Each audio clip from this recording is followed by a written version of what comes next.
Hey everyone, welcome back to Swooning Over Stands with me, Chibi Tabitha.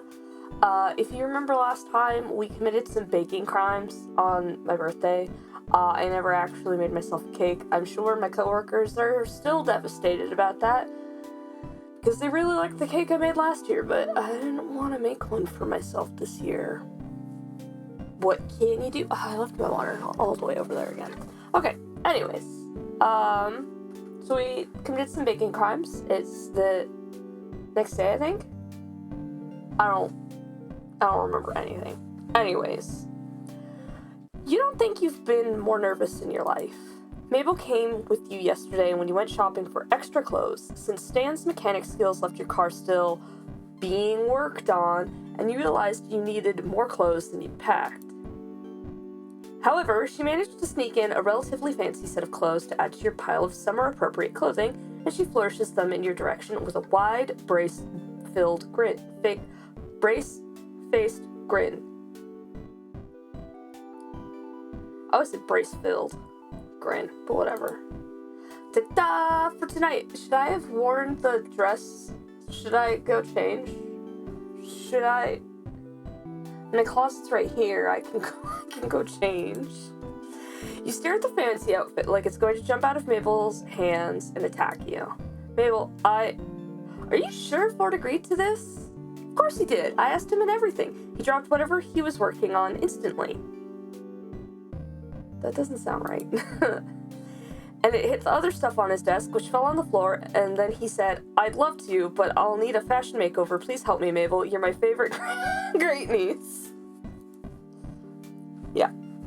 Okay, so he actually said something else, but he said yes at the end of it. Mabel! Oh, man. Now, come on. I have to put the finishing touches on this perfect date. Get dressed, then come to the living room.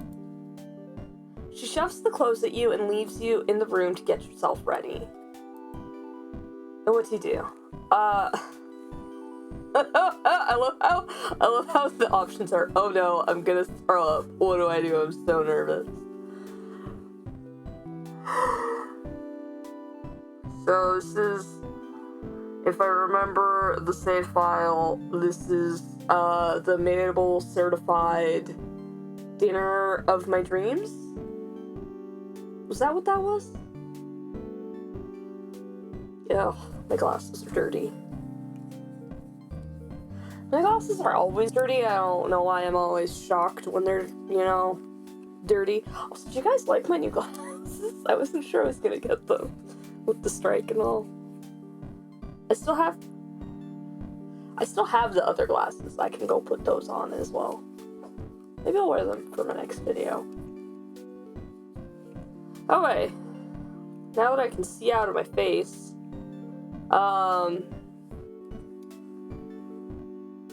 it's just a dinner date. Like, it's not that bad, just... What do? I'm so nervous. Sure, why not? You put on the outfit Mabel picked out for you and head to the living room, where Dipper promptly guards the way into the kitchen with his noodle arms. Mabel wants me to keep you in here until Great Uncle Ford is ready. Oh, okay then. Stay here. You take a seat in Stan's recliner, trying to look relaxed and composed, but your shaking hands give you away to Dipper, who's reading in front of the door.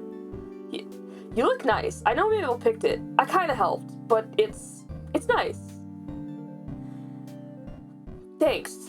He's trying to distract you. Sweet kid. You smile at him, he smiles back before returning to his book, The Field Guide to Bigfoot. Jerry, you can come in now. Actually, I have a book down here. So remember how I was like, oh, I've got like books. I've got books. This is the book that's next to my computer. This is, you feel it just below the ribs. I've not started it yet.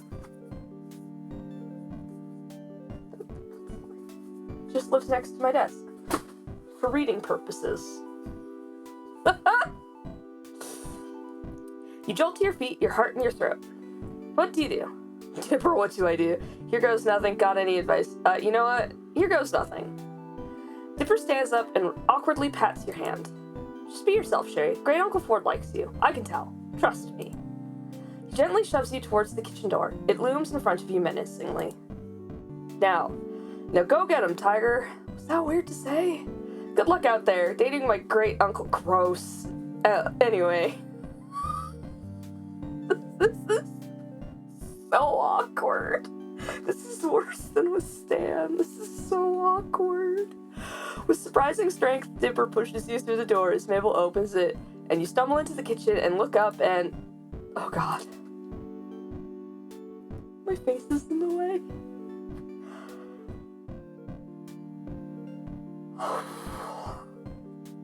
I'm so glad. So I'm currently looking at my other screen where I can see where I'm recording, and thankfully my face is mostly blocking his. Ooh. Haha! Wasn't prepared for that. Oh god. Ford's dressed up too. He's in a three-piece suit with a maroon necktie. How did Mabel know your only weakness? Well, that and... Wait. He has flowers.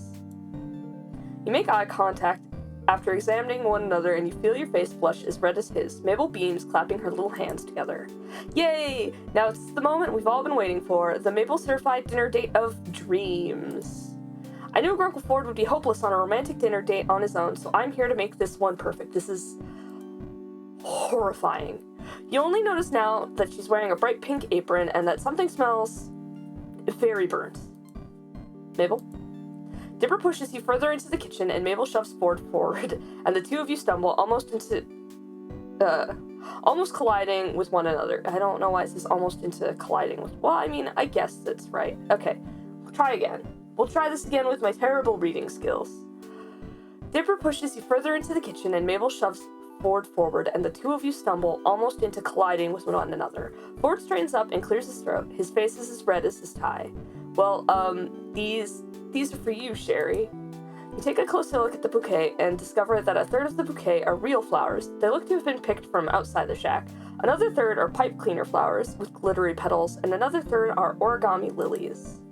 Judging by both Ford and Dipper's paper cuts and Mabel's sparkly, sticky fingers, they collaborated to make your bouquet themselves. That's really cute. This is the cutest thing you've ever seen in your life. That's so cute.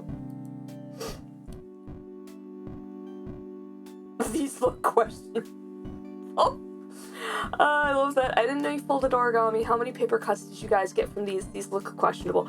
I love this. I fold origami. It's fun. It's a fun little thing. I do it at work sometimes, and everyone's like, "Oh, can I have?" I'm like, yeah, sure, whatever. And then I fold them a thing. Oh, well, yes, a little. Dipper made the majority of the flowers, but he needed help curling the lily petals. That was my contribution. So you got paper cuts from, like, I don't know how you get paper cuts from folding origami. You just need your fingies. You just need your fingies, and you fold, and then you crease. And you crease. And you crease, and you crease. Like, doing it with a nail, or like a gift card, or you could use your debit or credit card, but like, I always just have like an empty gift card that I leave around in case I've cut my fingernails off. But yeah, fascinating. Great Uncle Ford, you did way more than that. You picked the colored paper that the lilies were gonna be too. They're red, of course. From your limited knowledge of color symbolism, the message is clearly sent across, and you flush as scarlet as the lilies.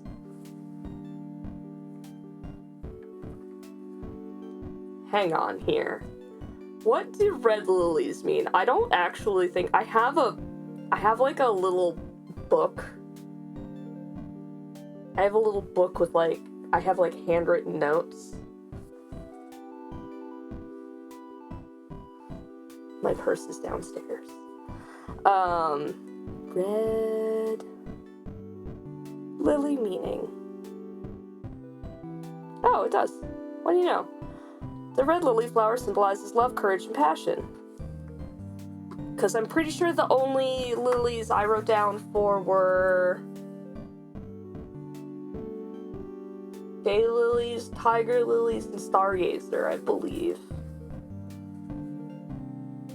I'd have to get my notes again downstairs. Thank you, Ford. They're beautiful. It would have been better to do tulips.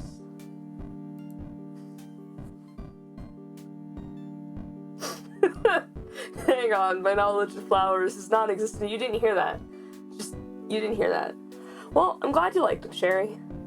Ford smiles at you. You attempt to smile back, but you're too flustered to really make the expression. Hopefully he understands what you mean. Dipper takes the flowers off you and manages to stuff the bouquet into an empty 2-liter bottle of sticking it in the middle of the table so you can't see Ford anymore once you sit down. That is an amazing vase, guys.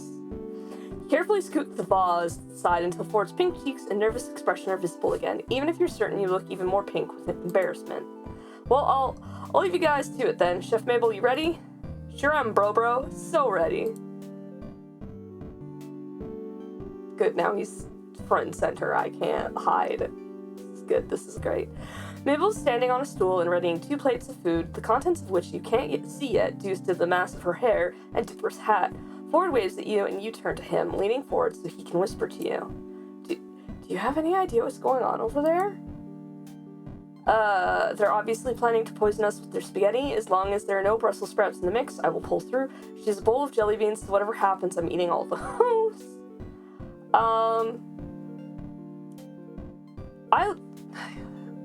I like Brussels sprouts, but saying they're gonna poison us is so mean.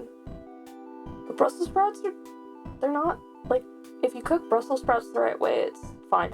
I don't trust these 2 teenagers to cook the Brussels sprouts the right way. Oh, yeah, actually, yeah. Admirable. Hopefully there are no sprouts in there. I always hated those as a kid. Mabel whirls around and hops off the stool, brandishing 2 glasses of something disturbingly bubblegum pink.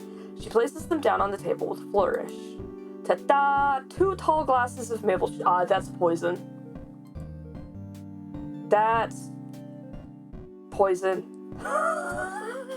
That's poison.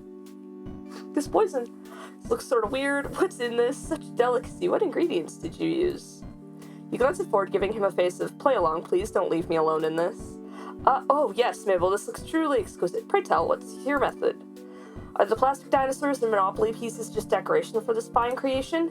Mabel is too busy giggling at you both to answer, and she thankfully doesn't notice that neither of you touch drinks. Ford's too busy smiling at you from across the table as you ask Mabel about her secret ingredients for Mabel juice and whether she used a blender or a food processor to mix it all together, calling it a true work of art. It's poison. It's so much glitter. It's like an energy drink on steroids with edible glitter in it and plastic dinosaurs. Anyways, on to the main course. Voila! Mabel turns back to the stove and grabs 2 plates of food covered with cloth. She places one in front of Ford and one in front of you before stretching across the table and pulling both cloths off the plates at once. What awaits you on each plate is horrifying, to say the least. There's a pile of 3 very burned chicken nuggets, dinosaur chicken nuggets, as if you'd expect anything else, some half-wet, half-dry noodles with a slice of cheese draped across the top, and a handful of jelly beans, the special ingredient, of course. This is, yeah, this is the Mabel special, alright. Oh boy. The Mabel special. I'm not a fancy cook. I'm just a cute little girl, but I slaved away at this romantic dinner for the 2 of you. Dang it. Mabel, Ford looks too panicked. Take a long, hard sip of your drink. So, Mabel, you made this. I'm not exactly sure what to eat first. Take a long, hard sip of your drink. You know what? I'm not exactly sure where to start. There's so many choices. I'd suggest cleansing your palate with the jelly beans first, then digging right into the mac and cheese. That's what that is. That's what that is. Got that bit from one of those weird cooking shows Grunkle Stan left on TV when he fell asleep. I'm so glad that Grunkle Stan... Now that's an idea I can get behind. The jelly beans, I mean. Not if I steal your jelly beans first. Ford arches a brow at you, but he grins at your pseudo-challenge. You can take my jelly beans, alright? Over my burnt chicken nuggets. You're on. You and Ford dig into the jelly beans, going as far as to try and spear them on your forks to play the part of high cuisine dinner. Ford seems to relax a little as the dinner continues, but once the last jelly bean has been eaten, the 2 of you go silent once again. Ford glances between you and the remains of his food, swallowing hard. Mabel rushes in to save the date. Oh, of course, I forgot the sauces and stuff. Silly Mabel. I was gonna say I had a packet of ketchup on my desk, but I think I was like, did I throw it out? It is underneath my Kleenex. I have a singular package of ketchup. It's French's ketchup.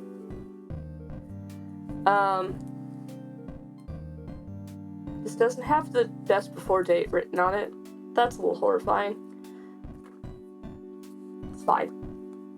I'll throw it out. Actually, here, watch. I'm throwing it out right now. Garbage. Mabel goes into the fridge and grabs bottles of ketchup and mustard, placing them on the table next to... Is that the blue glitter we used on the cupcakes? Yep, you're lucky there's still some left. I know. Why is it here? Garnish, silly! Oh boy, what'd you garnish your meal with? Ketchup goes a long way. Ketchup, I don't know if this is just a Canadian thing, but like we put ketchup in a lot of things, on a lot of things. I remember when I was a kid, we would put ketchup in our mac and cheese. We did ketchup on our grilled cheeses. We did ketchup, obviously, on our nuggets and fries. We put ketchup on our tortilla. I'm obviously gonna go for the ketchup. Mustard's also really good on tortilla, though. I'm not a big mustard fan, but mustard's really good on tortilla. We're gonna go with ketchup. A solid, if not boring, choice. The ketchup squirts over the top of the burned nuggets, and with the scarlet sauce covering the most offensive burns, they are almost edible. Almost! Mabel looks at you both expectantly, like you're going to chow down into your dinners now that they've been appropriately sauced up. Eat up. Still got a lot of food left. Take another long, hard sip of your drink. Ask Ford to critique his dinner. Attempt to eat the burned chicken nuggets. I'm gonna attempt to eat the burned chicken. Ford will stick his foot into his mouth so quickly, and like, I'd rather just eat the nugget than have him suffer. You gingerly pick up one of the chicken nuggets and take a very, very small bite out of the edge. It's crispy and burnt, but edible, to some extent. You swallow your bite and quickly take a sip of your drink. Ford stares at you in total awe, like you just defeated a gremlin with one punch. Mabel stares at you both, bright-eyed and bushy-tailed, awaiting some sort of magic to happen. You swallow nervously and look to Ford before you cup your hand at the side of your mouth, hiding your mouth words from Mabel's eye. I have an idea. You tap your head with your other hand, shredding your idea further. Ford gestures across the table as if to say, the floor is yours. Ask Mabel about dessert. Ask Mabel what Stan's up to. Sweat nervously. Let's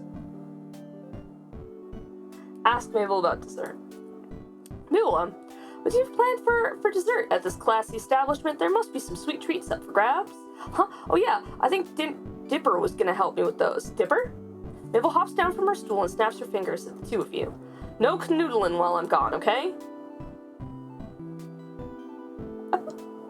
Not gonna canoodle with him over a horrifying dinner. She leaves you both red-faced and stammering as she skips out the door. Ford turns to you, smiling nervously. Sherry, I know Mabel tried her best, but I'm not accustomed to the dating game, as Stan calls it. For the first time in a while, I don't know what to do. Do you? You stop thinking for a moment. Dipper told you something earlier that day, an idea, in case the Mabel certified first date of dreams went awry. Suppose this is the perfect moment to enact Plan B. Alright, but we gotta act fast. Watch my movements. You pick up your plate and struggle not to laugh as Ford mimics you almost perfectly and shovel the contents of your dinner into Waddle's mouth. The piglet chews, swallows, and nuzzles your leg. Really? According to Dipper, Waddles will eat anything. You give him yours too, that way it looks like we ate. You hear footsteps thudding down the hallway. Mabel's on her way back. And quick! You gently push Waddles towards Ford, who quickly feeds him the rest of the dinner. Waddles snorts happily at the two of you before settling between your feet, content and full. And I'm back. Hey, you guys were just kidding around. What did you think of the dinner? Waddles burps. Perfect. Absolutely delicious, Mabel. You're quite the chef, you know. Mabel beams happily at you both. Also, Mabel, can we take dessert to go? I want to take Ford somewhere on this date. Ford flushes scarlet at that. Mabel looks between the two of you and nods, waggling her brows at you. You sly dog, of course. Please don't.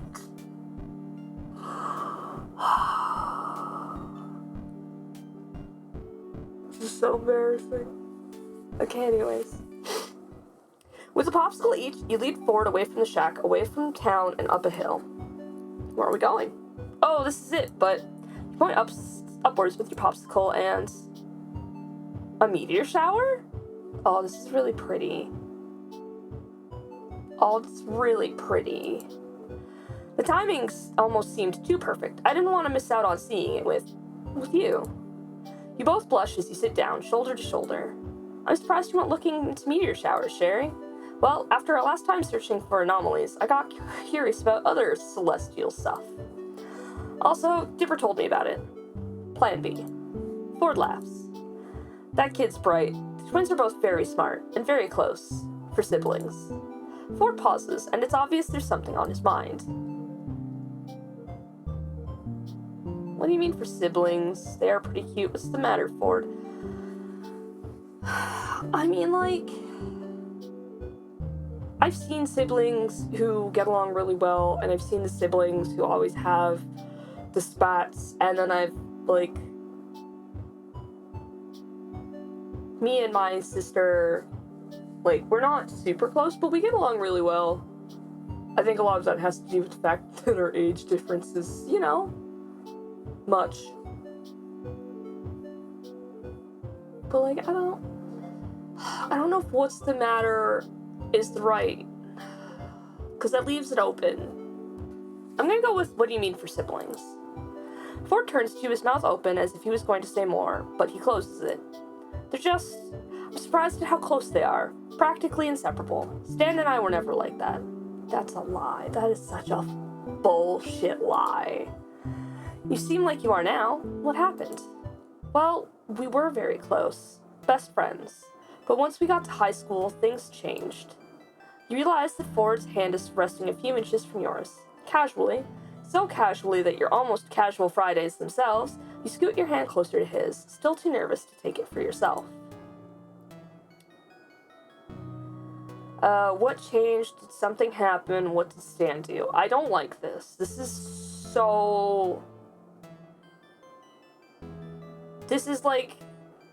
how everyone thought of Stan. I don't like that. I don't like that at all. I'm gonna go with what changed. We both changed. Ford sighs, sitting back on his palms. He noses your hand near his, thinks for a moment, but decides to keep talking instead.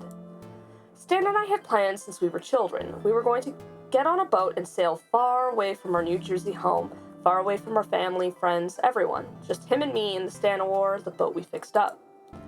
I had a chance at admissions to the college of my dreams. My other dreams, anyways. I always thought the Stan War was a lost childhood fantasy, and that one day we'd grow up and go on our separate ways, and we wouldn't be as close as we used to be. That's sad. My acceptance into said college hinged on the result of my science fair project, a perpetual motion machine that I designed. The machine was flawless. The calculations were triple-checked. I had rehearsed my full presentation in preparation. I could practically see myself at that university, studying with endless resources at my disposal, and getting several doctorates. Ford sighs again, rubbing his temples. But... It was the day of the science fair. The admissions team from the university were there in front of me, ready to view the machine. I pulled off the cloth cover, and it was broken. My entire future was ruined. Oh, Ford. A perpetual motion machine has one job, to not stop. The admissions team left, crossing me off their considerations, rejecting my entire presentation, my calculations, my hard work. My chances of going to my dream school scrapped. It wasn't until I found a bag of toffee peanuts on the ground that I realized Stan had something to do with it. After that, we didn't talk for 10 years. I went to university, but it wasn't exactly my first choice. It wasn't until I came to Gravity Falls that I saw Stan again, and... He cuts himself off sharply, deep in reflection. He looks so heartbroken. So sad. Let him continue, don't say anything. Take his hand.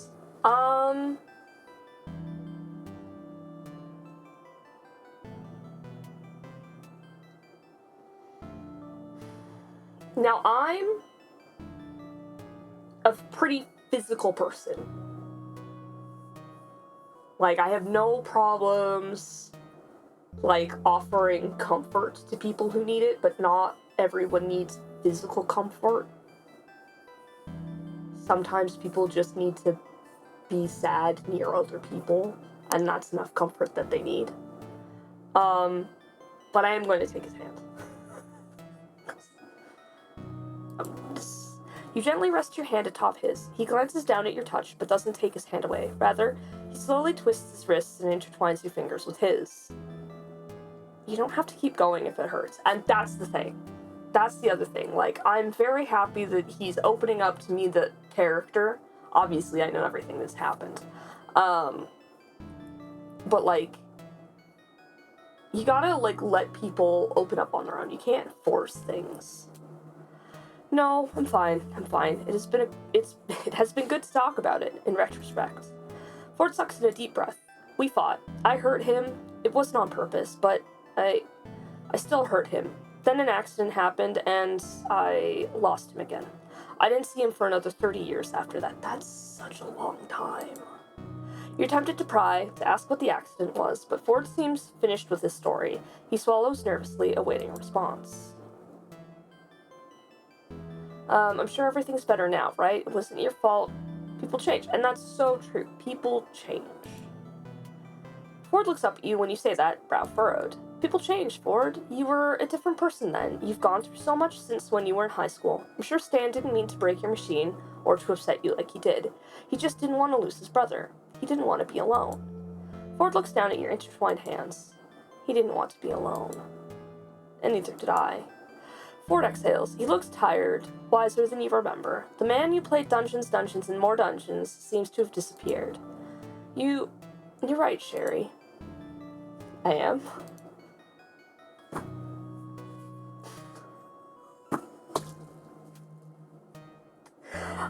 Okay. Hi. Wow. Ford turns and faces you. He squeezes your hand. You are, I never looked at it like that. I never looked at you like that. You're smarter than I expected. Man, it's hot up on this hill. Sweltering even. Maybe that's just you, who knows? I got hot. I'm wearing one of the thinnest sweaters I own, and I know if I take it off I'll get cold, but boy howdy, it's warm. Wow. Well, I have my moments, I suppose. This is really pretty, actually.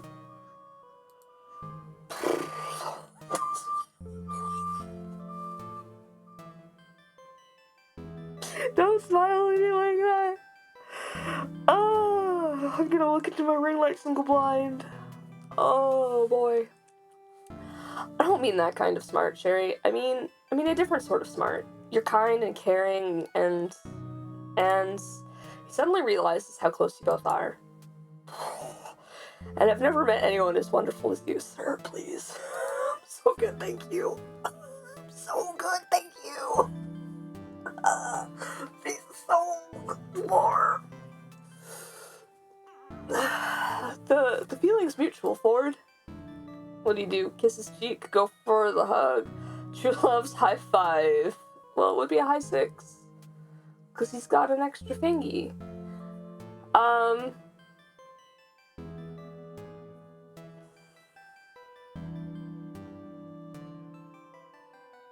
We're so close. We're already holding hands. Like, it wouldn't take much. So, like, because I assume that we're holding hands. Hang on, I'm just gonna hide this for a second. So I assume that we're holding hands with this, like, this hand.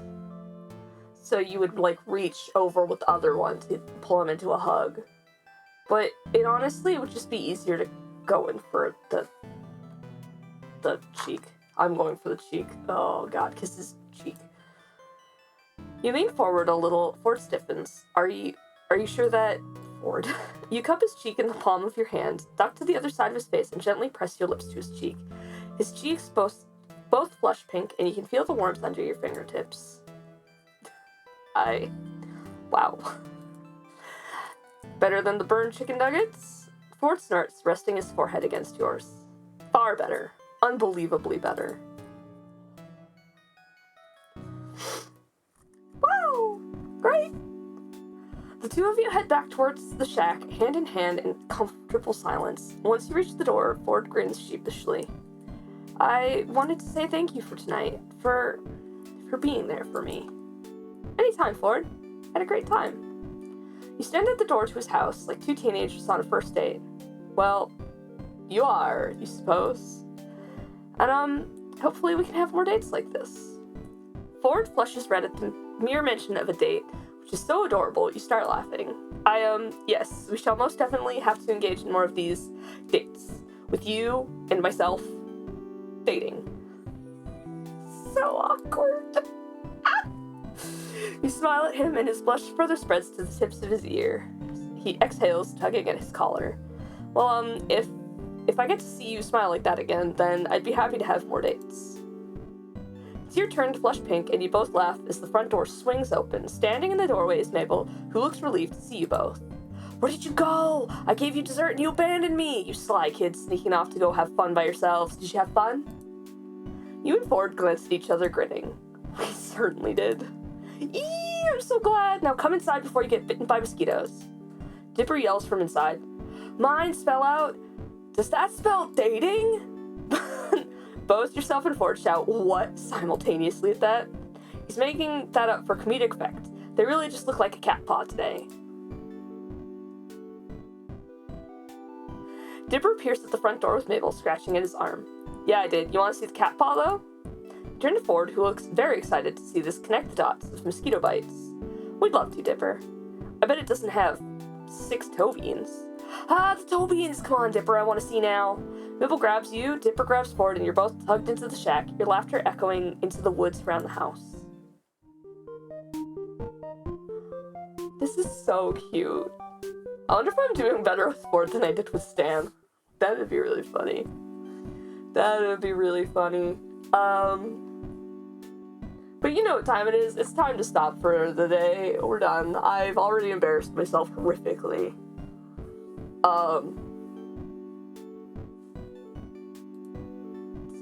Save.